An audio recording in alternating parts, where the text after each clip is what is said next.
Okay, Samek, so let's start ahead with your HR for ONGC. So brief introduction from your side. Yes, sir. So, as you said, my name is Samek Jain Singhal, and I hail from the city Meerut in Uttar Pradesh.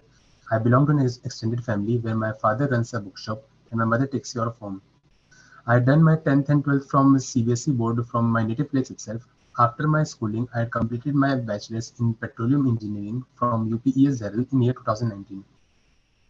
In my bachelor's, I had done a project related to hydraulic fracturing titled Evaluation of Hydraulic Fracturing Parameters to Optimize Production using CNG. I also had some prior relationships with ONGC as an internee. Basically, I had done two internships in ONGC, one in IGPT Navi Mumbai and the other in ONGC Mehsana. And the training at IGPT Mumbai was related to sand production management and fracture optimization in the software Field Pro. After my bachelor's, I had done master's in petroleum engineering from IIT ISM Dhanbad, which I have completed last year in May, with the submission of the project dissertation titled Studies on the Effect of Cross-Linked Micropolymer Gel System as a Water Shutoff Technique. I had secured AIR 14 in GATE 2021 last year. So that was a brief intro about me. If you want to ask anything in particular, I can tell you in detail. Thank you, sir. Samek, your engineering background is chemical, huh? Petroleum, sir. Petroleum. Yes, sir. So why did you do engineering in petroleum and not in chemical engineering or something else? Sir, because sir, why petroleum? तो Sir, अब because future it's में an upstream. Future में अगर petroleum हम use करना बंद कर दिया, जैसे पेट्रोल को हमने बंद कर दिया, रिन्यूएबल में चले गए, तो आपकी इंजीनियरिंग का सिग्निफिकेंस तो कुछ भी नहीं रहेगा. Why you did sir this? No sir, ऐसा नहीं हो सकता सर. मतलब पेट्रोलियम पे हमारी डिपेंडेंसी हमेशा रहेगी, क्योंकि अगर हम रिन्यूएबल्स की तरफ भी शिफ्ट होते हैं, पर लेकिन बहुत सारी चीज़ें ऐसी हैं, प्रोडक्ट्स हम ऐसे यूज़ करते हैं जो पेट्रोलियम डिराइव्ड है, पेट्रोलियम से डिराइव होते हैं, जैसे toothpaste, lipsticks, wax, petroleum wax और प्लास्टिक्स. तो हाँ, ये हो सकता है कि ऐसा कहा जाता है कि 2050 तक हमारा जो मेजर ट्रांसपोर्टेशन शिफ्ट है वो आपका पेट्रोल क्रूड ड्रिवन से इलेक्ट्रिसिटी ड्रिवन हो जाए, बट लेकिन हमारी डिपेंडेंसी फिर भी बनी रहेगी. तो स्कोप हमेशा है पेट्रोलियम का, ऐसा नहीं है सर. तो इसलिए मैंने ये सोचकर पेट्रोलियम इंजीनियरिंग को ऑप्ट किया है. अच्छा, फिर आपने एमटेक किया, वो भी आपने पेट्रोलियम में किया, राइट? Yes sir. तो समय कुछ का जॉब कर रहे हैं आप कहीं? No sir. Sir last year मैंने कंप्लीट किया है एमटेक, और मैं इसी इंटरव्यू के लिए काफ़ी उत्सुक हूँ और देने के लिए. आप ओएनजीसी के बारे में क्या जानते हैं? मेरे को 3 बात बताओ कोई ओएनजीसी के बारे में.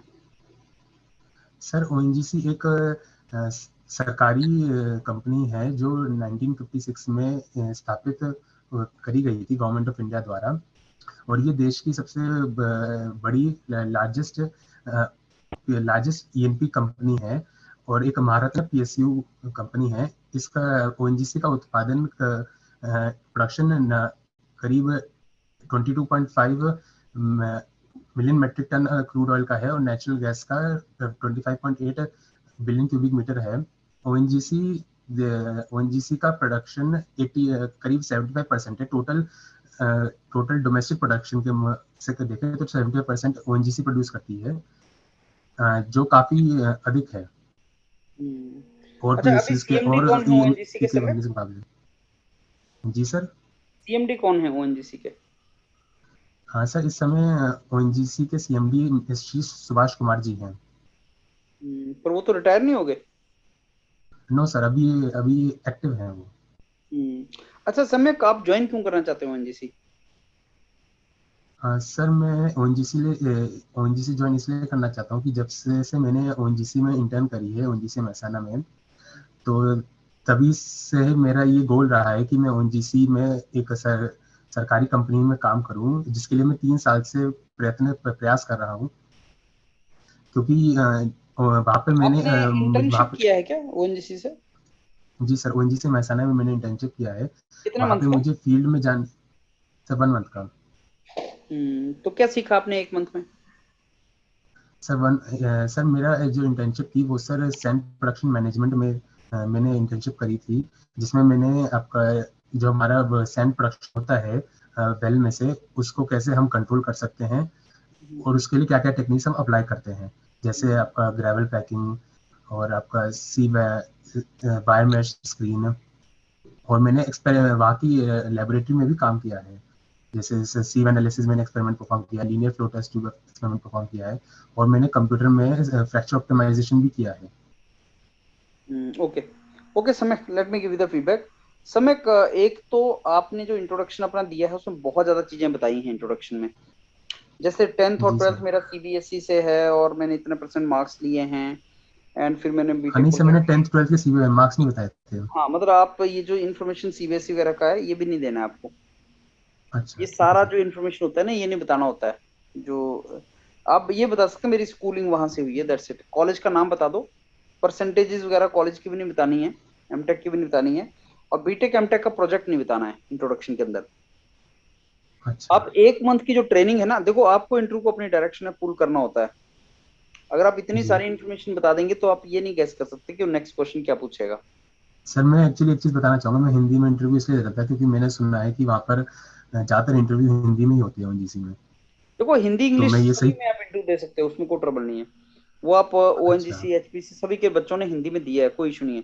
लेकिन बहुत आपको हिंदी के टिपिकल वर्ड्स भी यूज करने की रिक्वायरमेंट नहीं है उसमें। आप बोल सकते हो अपना हिंदी और जी इंग्लिश दोनों यूज कर सकते हो आप। लेकिन ये करना कि जो आपने इंटरव्यू है ना उसको पर्टिकुलर डायरेक्शन में पुल करने की ट्राई करो।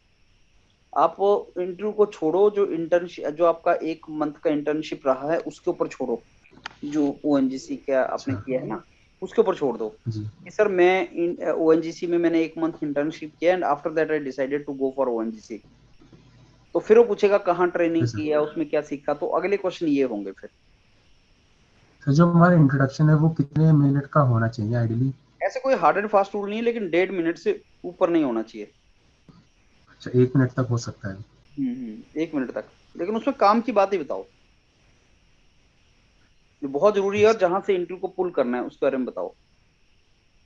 बहुत ज्यादा इन्फॉर्मेशन ओवरलोडिंग रहेगा तो आप गेस नहीं कर सकते हो क्या पूछेगा आपसे, और उसकी प्रिपरेशन नहीं कर सकते आप।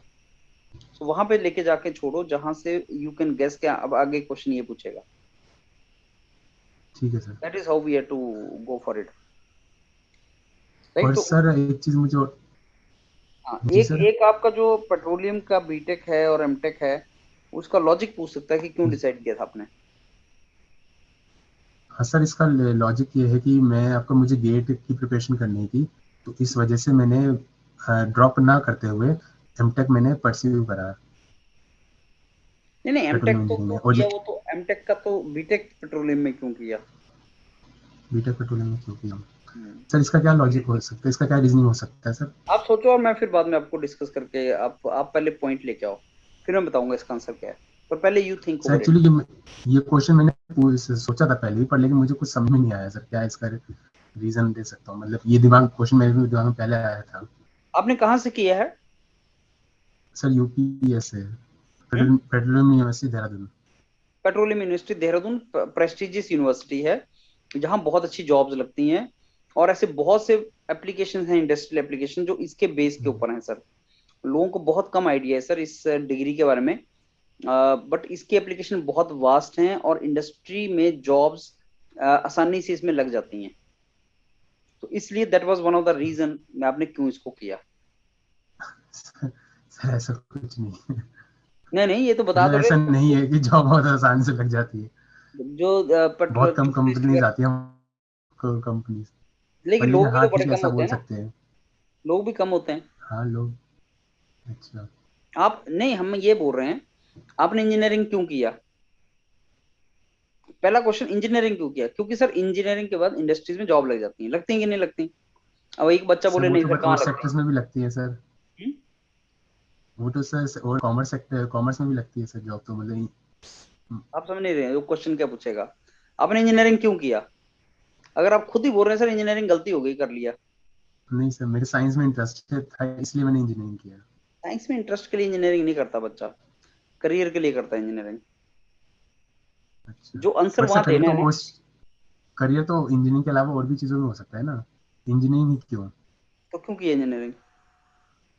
नहीं सर, आप कह रहे हैं ना कि मैं करियर में था, इसलिए वो पूछना चाह रहा हूँ कि तो जो आंसर देना उसका होता फिर है क्या। वो बता रहा हूँ मैं तेरे को। हाँ जो नहीं, वहां उस पर आंसर भी देना अगर है ना क्रॉस वो ये क्वेश्चन बता करना है रहा इस हूँ। तरह से, इस हाँ, तरह से अगर क्रॉस क्वेश्चन कर लें कि करियर तो और चीजों में भी हो सकता है, इंजीनियरिंग में थोड़ा ना पर होता तेरा सर। टेम्परामेंट था ना उसमें। अच्छा, टेम्परामेंट का मतलब क्या हुआ इसमें? सबसे ज्यादा जो इंडस्ट्री में सबसे ज्यादा जॉब्स हैं वो किस प्रोफेशन में लगती हैं? हाँ, इंजीनियरिंग में लगती है। तो जो मैं तेरे को बता रहा हूँ उस डायरेक्शन में सोच के आंसर करने की ट्राई कर। वो तेरे साथ बहस में नहीं पड़ेगा कि मेडिकल डॉक्टर क्यों नहीं बन गया, पॉलिटिशियन क्यों नहीं बन गया, वो ये नहीं पूछेगा। जो आंसर तुम दोगे, पेट्रोलियम सर इसलिए किया because university of petroleum Dehradun is a prestigious organisation, and what people think petroleum is not very narrow, it is very vast domain and vast industrial applications starting from toothpaste industry. तूने praise करनी है ना यार, अपनी अपनी जी जी। Branch की praise करनी है। फिर अगर वो ये थोड़ी पूछेगा पेट्रोलियम क्यों, तो कंप्यूटर में तो नौकरियां हैं, बोलेगा नहीं सर मेरे को ये वाला पार्ट पे मेरे को अच्छा लगा था। ऐसे फोकस करना है। अगर तू खुद ही कॉन्फिडेंट नहीं है जो तू प्रेज कर रहा है जो तूने किया, तो आगे कुछ जस्टिफाई नहीं कर पाएगा। So be confident about what you did. हाँ ये सर, मेरे को अपनी कॉन्फिडेंस की प्रेज कमी करनी है। है, राइट? जी सर, ठीक है सर, ओके। जब मैं बोल रहा हूँ कि tell something about Uttar Pradesh and you are praising Uttar Pradesh, तो डोंट डोंट थिंक सर ये तो बिहार में भी हो सकता है, ये तो राजस्थान में भी तेरे को अपनी प्रेज करनी है। बाकियों में भी होता होगा, it's okay, but you are praising your state, you are praising your branch, you are praising your profession. तो इस तरीके से उस ठीक है। डायरेक्शन में लेके जा कि what is so good about petroleum and which are the industries typically related to petroleum. उस डायरेक्शन में यू थिंक, राइट? और वो पॉइंट्स नोट करो, कॉपी में लिखो कि ये क्या क्या पॉइंट्स हो सकते हैं, और उन पॉइंट्स के ऊपर जी फिर जी। आगे अगर आप कन्विंस नहीं होंगे तो आप जस्टिफाई नहीं कर पाओगे वहां पे, राइट? ठीक इसके है ऊपर सर। वर्कआउट करो एंड मीट मी अगेन, क्योंकि अभी टाइम स्लॉट दूसरे बच्चे का है, I think is waiting for long. और ये क्वेश्चन जो मैंने पूछे हैं आज, इनका आंसर ढूंढो and discuss with me next time. ठीक है, ओके सर।